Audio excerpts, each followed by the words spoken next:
The Delhi water crisis and now politics over the entire water scarcity issue.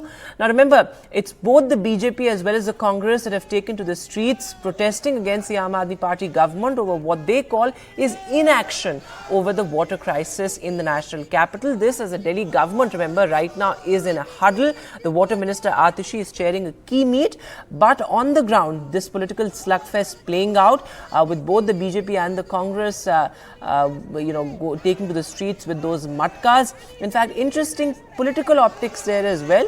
The Congress, of course, which was an ally of the Aam Aadmi Party just days ago during the Lok Sabha polls, has now turned against it. In fact, the Aam Aadmi Party has made it clear that it would fight the Vidhan Sabha polls, upcoming Vidhan Sabha polls in Delhi alone. But listen to what the Delhi Congress chief had to say on the entire issue, because there are questions being raised on the Congress's flip-flop.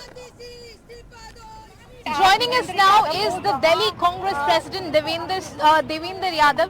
Sir, आज यहाँ पर एक बड़ा प्रदर्शन आप कर रहे हैं. आज का क्या डिमांड? देखिए, पिछले काफी समय से हम दिल्ली की सरकार और केंद्र सरकार को ये आगाह करते रहे हैं कि जैसे जैसे गर्मी बढ़ेगी पानी की समस्याएं बढ़ेंगी.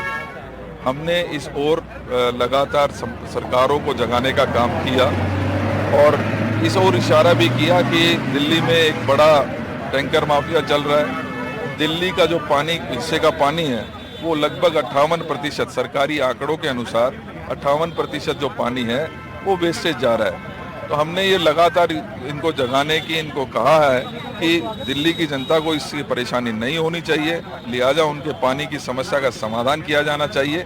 लेकिन हमने देखा कि 15 दिन से जहां इस समस्या का समाधान होना चाहिए था, उल्टा पिछले एक हफ्ते से पानी का जो ट्रीटमेंट है वो और कम होता चला जा रहा है और लगभग 5.5% जो पानी था वो आज कम ट्रीटमेंट हो पा रहा है.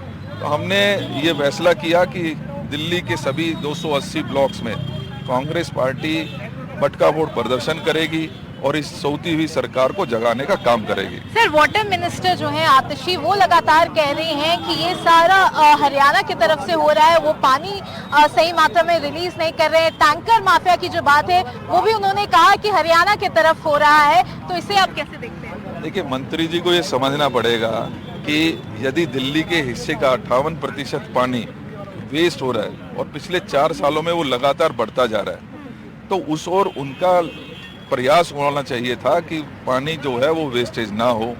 दूसरी तरफ मैं कहना चाहता हूं कि ये ब्लेम गेम से काम नहीं चलेगा. अगर आपको लगता था कि पानी की समस्या होने वाली है, हरियाणा सरकार पानी नहीं दे रही है, तो उनको केंद्र को तरफ देखना चाहिए था, केंद्र को इसमें इन्वॉल्व करना चाहिए था और उनसे आग्रह करना चाहिए था कि इस समस्या का समाधान हो. लेकिन कहीं ना कहीं ये बात मानते तो जरूर हैं, लेकिन कार्रवाई के नाम पर जीरो साबित हो रहे हैं.